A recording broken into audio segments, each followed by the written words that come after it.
کمال ہے یار, آپ تو محقق ہیں, آپ تو مقلد ہیں ہی نہیں.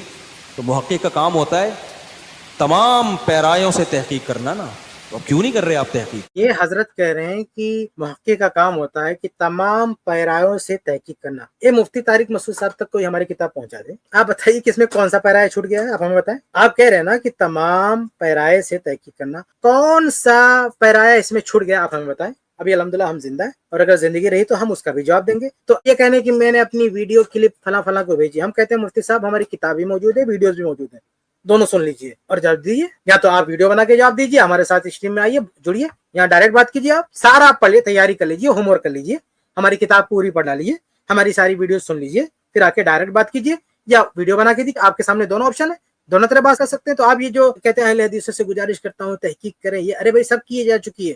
اہل حدیث کی طلاق کے مسئلے پہ مفصل کتابیں موجود ہیں. علامہ رئیس ندوی رحمہ اللہ کی کتاب موجود ہے, تنویر الآفاق موجود ہے, اسی طرح سے مولانا اسرائیلی رحمہ اللہ کی کتاب طلاق میں موجود ہے, میری کتاب بھی طلاق میں موجود ہے, بہت ساری کتابیں موجود ہے. ابن تیمیہ رحمہ اللہ, امام ابن القیم رحمہ اللہ, ان لوگوں نے جو پوری بحث کی وہ پوری ایک کتاب ہے 3 طلاق پر. انہوں نے اپنے فتاوا میں, اپنی کتابوں میں, ان دونوں استاد شاگرد نے جو بحث کی ہے, ان دونوں کی بحث اپنی جگہ پر پوری کتاب بنتی ہے. یہ پوری تحقیق تو پیش کر چکے نا, آج سے نہیں زمانے سے پیش کر چکے. یہ تحقیق موجود ہے. بلکہ ابھی سعودی عرب کے ایک عالم نے, ہم نے اپنی کتاب میں اس کے حوالے دیے ہیں کہ ایک کتاب لکھی انہوں نے کہ عہد صحابہ سے لے کے آج تک کتنے لوگ ہیں جنہوں نے 3 طلاق کے ایک ہونے کا فتویٰ دیا. انہوں نے اس میں ساری تفصیلات اس کتاب میں انہوں نے نقل کی ہیں. تو کتابیں تو بہت ساری لکھی گئی ہیں, تحقیق ہوئی ہے, آپ کو پڑھنے کی توفیق ہونا چاہیے. اصل میں مفتی صاحب کا مسئلہ ہے نا کہ مفتی صاحب یک طرفہ, یعنی بس وہ اپنے کنویں میں تیرتے ہیں, بس کبھی ان کو توفیق نہیں ہوئی کہ ذرا جا کے, بلکہ سارے تقلیدی مذاہب کی یہی پرابلم ہے کہ وہ دوسرے علماء نے کیا کہا ہے, ان کی کیا دلیلیں ہیں, یہ لوگ نہیں دیکھتے. یہ حنفیوں کا مسئلہ یہ ہے کہ یہ بیچارے نہیں دیکھتے کہ جو دوسرے 3 مذاہب والے ہیں ان کی اصل دلیلیں کیا. کبھی توفیق نہیں ہوتی, بس اپنے کنویں میں اپنی کتابوں میں بیٹھ کے یہ دلیل یہ جواب, بس اس میں مگن ہو جاتے.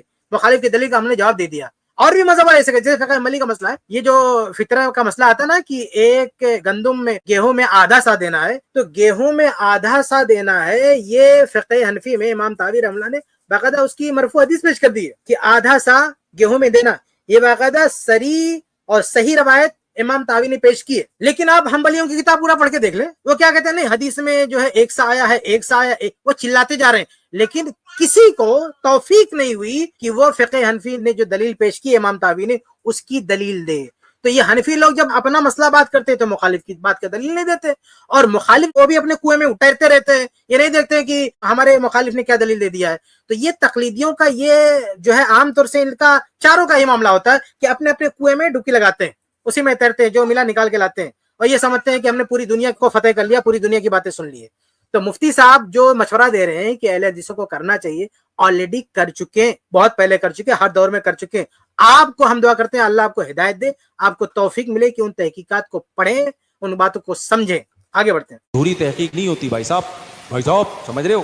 چلے ختم ہوگی, شاید ویڈیو ختم ہوگی. بہت ہی زبردست ماشاءاللہ ہے تو پڑھ سکتے ہیں اس میں. جی, بہت ہی زبردست. اور میں جو سمجھتا ہوں کہ اس مسئلے پہ اگر کسی کو کنفیوژن ہو تو آج الحمدللہ پورے ہر اینگل سے یہ چیز کور ہوئی ہے الحمدللہ. اور شیخ کفایت بھی آج پوری یعنی ماشاءاللہ فارم میں ماشاءاللہ اس چیز کو انہوں نے واضح کی. اور میں جانتا ہوں ہمارے بہت سارے لوگ بیک سٹیج ویٹ کر رہے تھے اور کچھ ہمارا شیڈیول اپسیٹ ہے, لیکن کیونکہ شیخ نے بہت ہی اہم موضوع پر, اور آپ دیکھو کتنی ساری زندگیاں برباد ہوتی, فیملیز برباد ہوتی ہے اس ایک مسئلے کی وجہ سے. کتنے سارے کیسز ہیں ایسے کہ پورے ہیپی گھر کو پوری طرح سے الگ کر دیتے, اپنے سینے پہ پتھر رکھ کر وہ لوگ الگ ہو بھی جاتے ہیں اپنے مسلک کی بات کو ماننے کے لیے.